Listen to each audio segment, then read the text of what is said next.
గజ్వేల్లో, ములుగులో, వర్గల్లో, క్షీరసాగర్ ఊర్లో ఎక్కడెక్కడైతే ధరణిని బ్లాక్ చేయొచ్చో అక్కడ బ్లాక్ చేసి 22A కింద వీటిని రిజిస్ట్రేషన్ చేయొద్దని రాసి మేము కేంద్ర ప్రభుత్వం కొండా లక్ష్మణ్ బాబూజీ పేరిట ఒక హార్టికల్చర్ యూనివర్సిటీ ఇస్తే దాంట్లో గెస్ట్ హౌస్ పెట్టుకొని గజ్వేల్ శాసనసభ నియోజకవర్గంలో పేద ప్రజలకు అసైనటువంటి భూములన్నింటినీ ధరణిలో మార్చుకొని సంతకం పెడతావా సస్తావా అని ములుగు గెస్ట్ హౌస్ లో 2 సంవత్సరాలు రాక్షస పాలన చేసి గజ్వేల్ నియోజకవర్గ రైతుల దగ్గరికి వెళ్ళి గుంజుకున్న ప్రతి భూమిని వెంకట్రామరెడ్డి జర కాన్ కోల్కే సులో 30 రోజులలో ఎవరి భూమి వాళ్ళకి రైతులకి తిరిగి రిజిస్ట్రేషన్ చేయకపోతే బిడ్డ ఎనకడికి నక్సలైట్లు ఎట్లా జెండాలు వాతిరో నాకు తెలియదు కానీ మా బీజేపీ వాళ్ళతోటి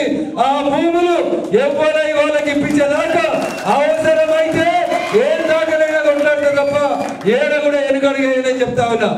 వినబడేది అనుకుంటా వెంకట్రామరెడ్డి, వినబడకపోతే మళ్ళా చెప్తా ఉన్నా. జర కాన్ కోల్ కేసులో కలెక్టర్ ఎలియాస్, కాంట్రాక్టర్ ఎలియాస్, ప్రజల కష్టాన్ని తోచిన వెంకట్రామరెడ్డి మళ్ళొకసారి చెప్తున్నా.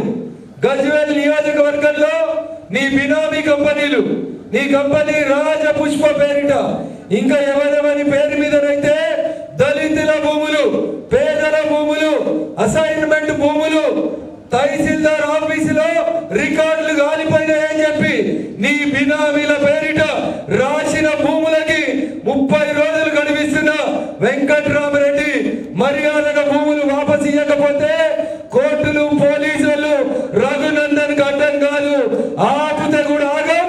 క్షీరసాగర్కి వెళ్ళి ఊరు పేరు చెప్తున్నా, క్షీరసాగర్ లో మీద ఫెన్సింగ్ వేస్తున్నావు కదా, పోలీసు వాళ్ళని పెట్టి రఘునందన్ వస్తాడు, క్షీరసాగర్ భూముల్ని ఆ ఊరు దళితులకి పంచుతాడు. ఎవడెక్కడో బరాబర్ చూస్తాం.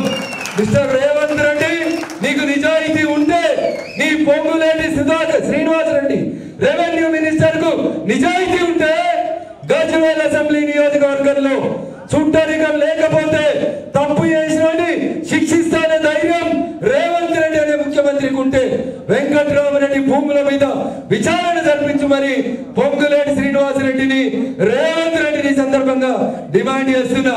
నాకు తెలుసు మీకు ఎట్లాగో చేత కాదు, మీతోటి చేత కాదని నాకు తెలుసు. ఎందుకు చెప్తున్నా ఈ మాట చెప్తా. మేము చాలా గొప్పగా పాలిస్తున్నామని చెప్తాడు. ఆయన గట్లే చెప్పిండు, ఈయన గట్లే చెప్పిండు. నిన్న రాత్రికి ఈయనే ఉంటారు సుల్తానాబాద్. ఎవరు? సుల్తానాబాద్ లో ఒక ముక్కు పచ్చలారని 6 సంవత్సరాల బిడ్డని, ఆడబిడ్డని తీసుకుపోయి ఒక దుర్మార్గుడు రేప్ చేసి మర్డర్ చేసిండు. ఇక this is the law and order situation in Telangana. పొంగరాలు కొట్టుడు, కేసీఆర్ మీద వార్తలు రాపించుడు, ఏమైనాయి ల్యాండ్ క్రూజర్ కార్లు ఏమైనాయి మొత్తం మంత్రులెక్కి తిరుగుతూ. విజయవాడలో దాచిపెట్టిన ల్యాండ్ క్రూజర్లు హైదరాబాద్కి తెచ్చినాడు. ప్రెస్ మీట్ పెట్టిండా? ఒక మంత్రి పెట్టిండా? ఇప్పుడు మంత్రులకి తిరుగుతున్నారు ల్యాండ్ క్రూజర్. మొత్తం ల్యాండ్ క్రూజర్లు విజయవాడకి వెళ్ళి తెచ్చుకున్నారు. ఒక్కొక్క మంత్రి ఒక్కొక్క ల్యాండ్ క్రూజర్ లో ఫుల్ ఎంజాయ్ చేస్తున్నారు. ఏవి పోలీసులు, ఏవి మీ టీములు, ఏవి మీ సీసీటీవీలు. ఎట్లా పోతుంది? 6 సంవత్సరాలు ఒక ఆడబిడ్డను ఎత్తుకుపోయి అమానుషంగా హత్య చేస్తే ఏం చేస్తుంది నీ ప్రభుత్వం? హైదరాబాద్లో కూర్చొని నచ్చిన పేపర్లలో, నచ్చిన టీవీలలో ఏదో జరిగిపోతుంది. ఏం జరుగుతుంది? ఏం చేతనవుతుంది నీకు? 30వ తారీఖు జూన్ లోపల ఎలక్షన్ కోడ్ లేదు కదా, తీసుకుపోయి లోపలే తప్పు చేసినోండి. కాళేశ్వరంలో తప్పు చేసినోడు కనబడతలేడా రేవంత్ రెడ్డికి? కనబడతలేడా రేవంత్ రెడ్డి? భూతత్వాలు ఒప్పమంటే కొన్నిచ్చి పంపిస్తాం. ఎందుకు తగ్గబడతలేవు? కాళేశ్వరంలో తప్పు చేసిన కాంట్రాక్టర్ మీద చర్య ఏది అని అడుగుతున్నాం. కాళేశ్వరంలో కాంట్రాక్టులు ఇచ్చిన నీళ్ళ మంత్రి బయట ఎందుకున్నాడు రేవంత్ రెడ్డి అని అడుగుతున్నాం. ఎందుకు తీసుకోవాలి చర్య? కాంప్రమైజ్ అవుతున్నావా? భయపడుతున్నావా? చాదన అయితలేదా? ఏమో చెప్తుంది కదా, టెలిఫోన్ ట్యాపింగ్ అయింది. నేను చెప్పిన రాజపుష్పలో డబ్బులు తీసుకుపోయి 2023 నవంబర్ ఎలక్షన్ లో టిఆర్ఎస్ పార్టీకి అనుకూలంగా ప్రచారం చేసినామని రాధాకిషన్ రావు అనే డీసీపీ చెప్పిండు. ఎందుకు వెంకట్రామరెడ్డిని అరెస్ట్ చేస్తలేవు? రాజపుష్ప కంపెనీ అని చెప్పారు, విల్లా నెంబర్ చెప్పిండు. నేను మీకు అర్థమవుతుందో లేదో అని తెలంగాణ డీజీపీ గారికి రాధాకిషన్ రావు స్టేట్మెంట్ ని అండర్లైన్ చేసి తీసుకుపోయి ఇచ్చిన. సరిగా ఈ స్టేట్మెంట్ కింద వెంకట్రామరెడ్డిని అరెస్ట్ చేయమని చేయలే.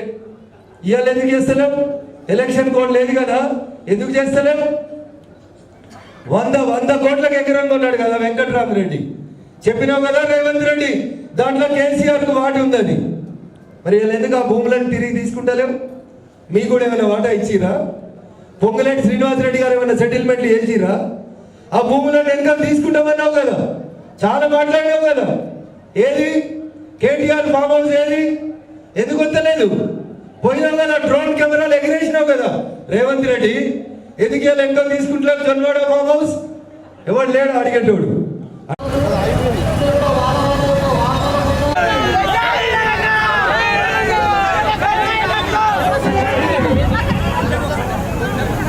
బల్లి తిప్పాలి.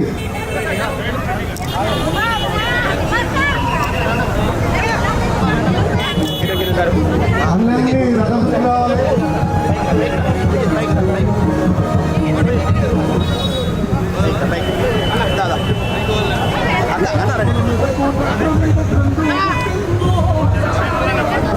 హలో అన్న, దయచేసి అందరూ బండ్లు చేయాలి ప్లీజ్.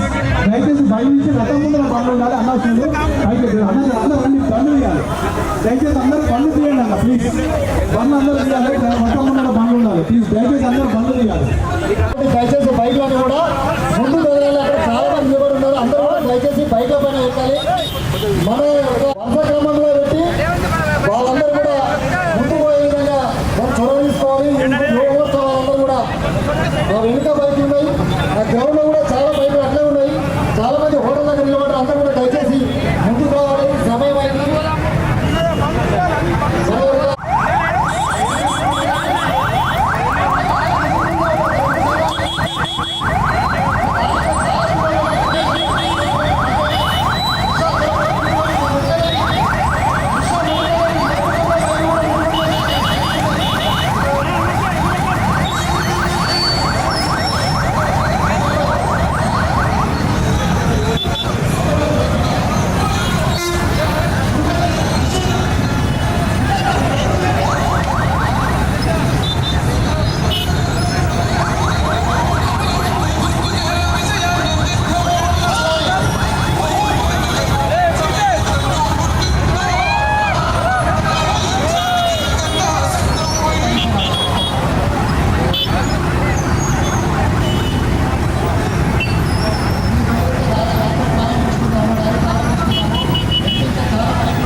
ప్రతి బైక్ కూడా మన యొక్క రథం ముందే ఉండాలి.